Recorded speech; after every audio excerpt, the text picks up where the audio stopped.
Hey y'all, I'm the Krypton critic, Eric Elliott, and I'm here to talk about the new series, Jessica Jones.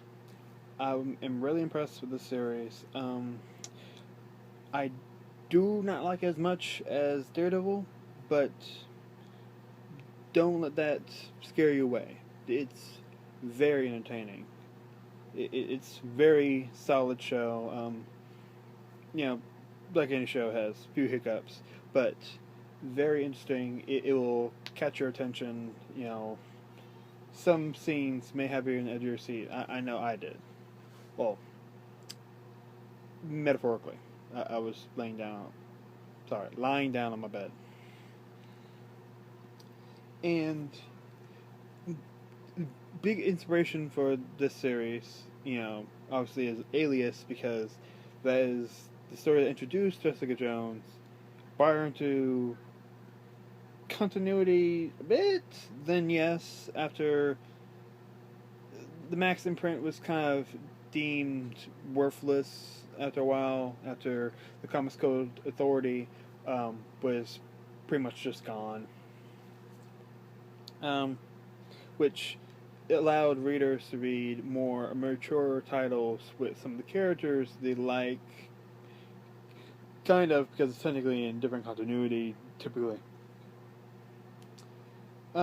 This definitely falls into that category. It's not a series meant for the little ones. It's definitely violent and has plenty of sex and drinking. Um, Jessica Jones as the character uh, is a bit interesting, but found myself wanting something else at the same time. And thankfully, this was fulfilled with the character named Malcolm.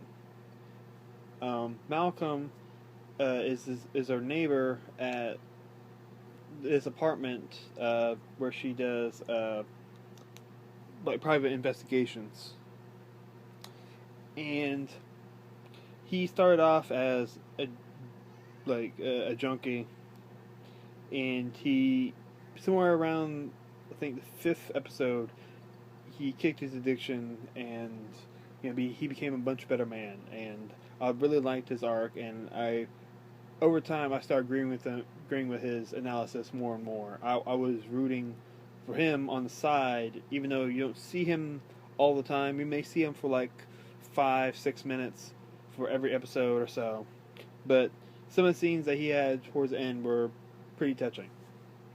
Another character that was pretty interesting was Luke Cage, and I was happy to see Luke Cage because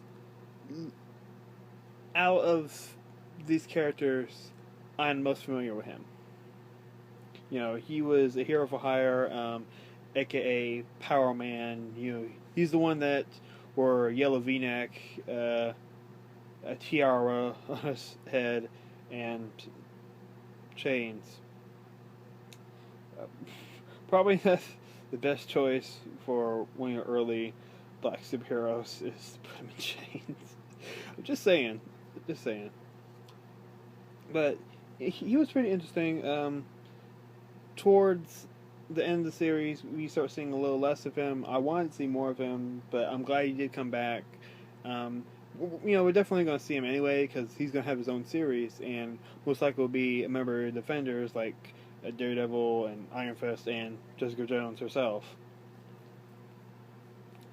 I'm trying not to spoil that much because I don't want so many people bitching about, oh, Eric, you just ruined my favorite show from this year. Why'd you gotta do this? Just listen, and I'll try to do my best. I'm not perfect, okay? If I was perfect, don't you think I'd have more subscribers?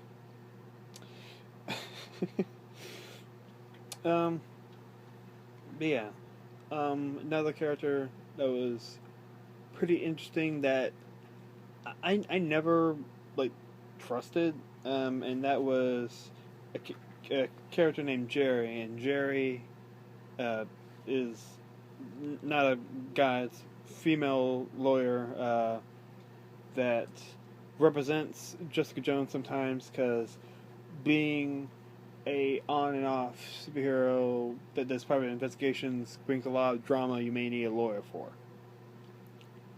Especially when you have a villain that controls minds, played by David Tennant, who he was one of the Who doctors from Doctor Who.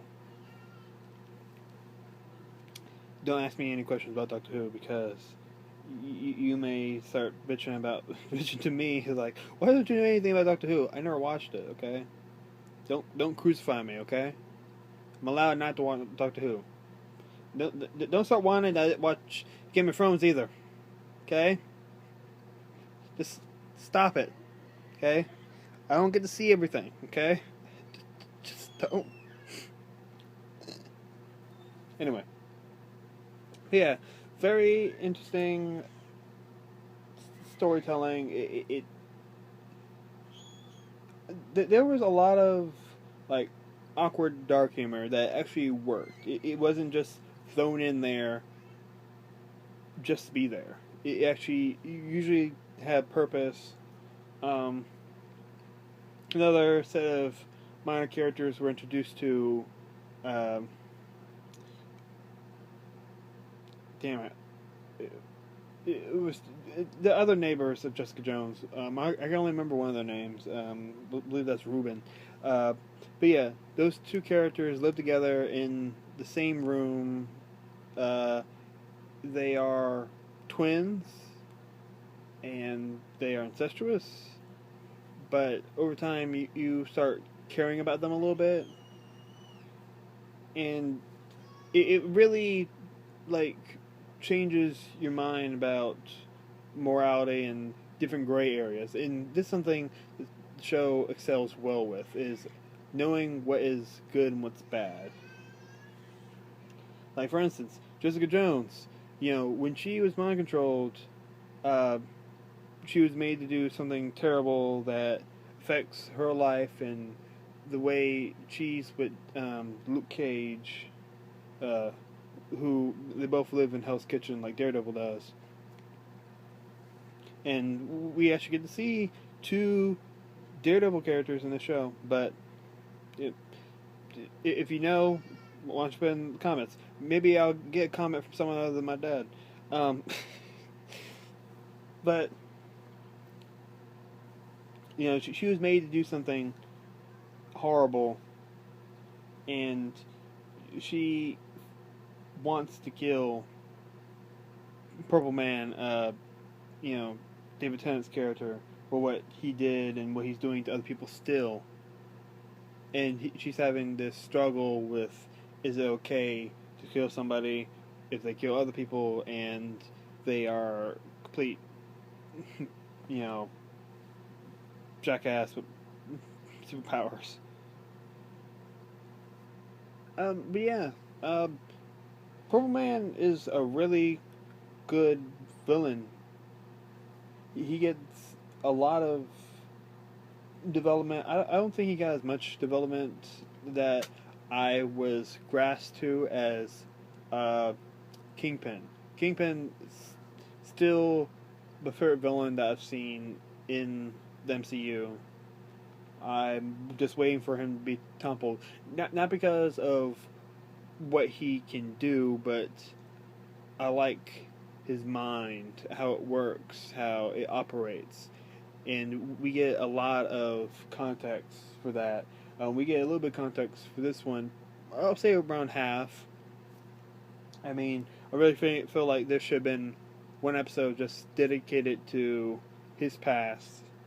I thought that would have been perfect. I don't think any episode really felt just like filler. Oh, how can I forget? Patsy Walker, or Trish Walker. She is basically like sister to Jessica Jones, and she was taken in by her mother because she felt like it was the right thing to do after her parents were unable to take care of her. See what I did there? Okay. Um, and, Patricia's a pretty interesting character. She's a pretty good juxtaposition. They kind of have that sibling rivalry. And it's pretty interesting. I definitely want to see her become the hero that she is in the comics, which is Hellcat. I definitely want to see her develop into that. We've seen some of her fighting skills and even some of her paranoia. But I don't want her just to seem like a damsel in distress, which it almost felt like.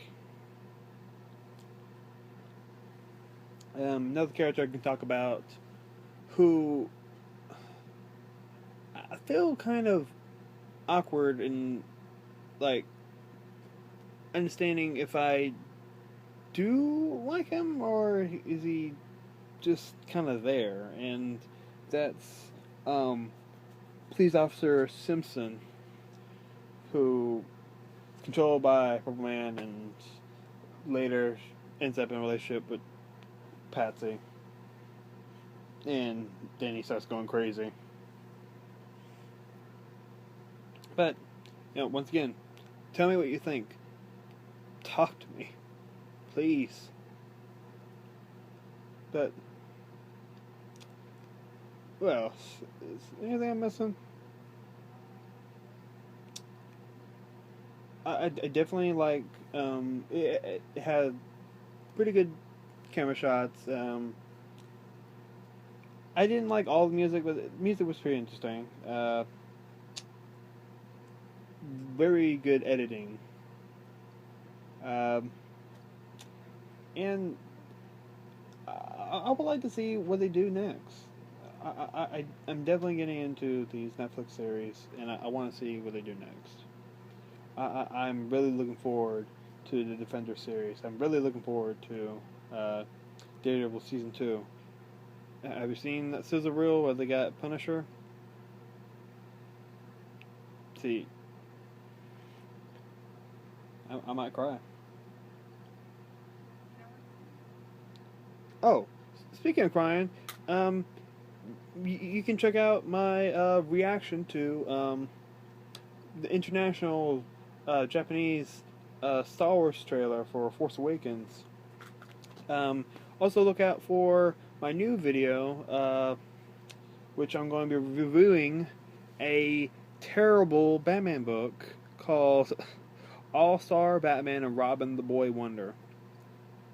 Yeah, that's the title. Imagine that's the title. Imagine what it's like to read it. Imagine if it had good artwork that makes you feel like it should be good by Jim Lee, but it also has writing from Frank Miller. And you're like, wait, Eric. Frank Miller, he did The Dark Knight Rises. He did the incredible Daredevil run. He's a legend. He did Sin City and 300. How could this be bad? Well, why don't you stick around and see? We love you. On behalf of other Krypton critics, and even our one honorary critic, Victor is our honorary critic. We have Rotten My Dad. We have my dad's current girlfriend, Kat, and we have my mother, Tanya. So look out for what we're going to talk about next. Peace.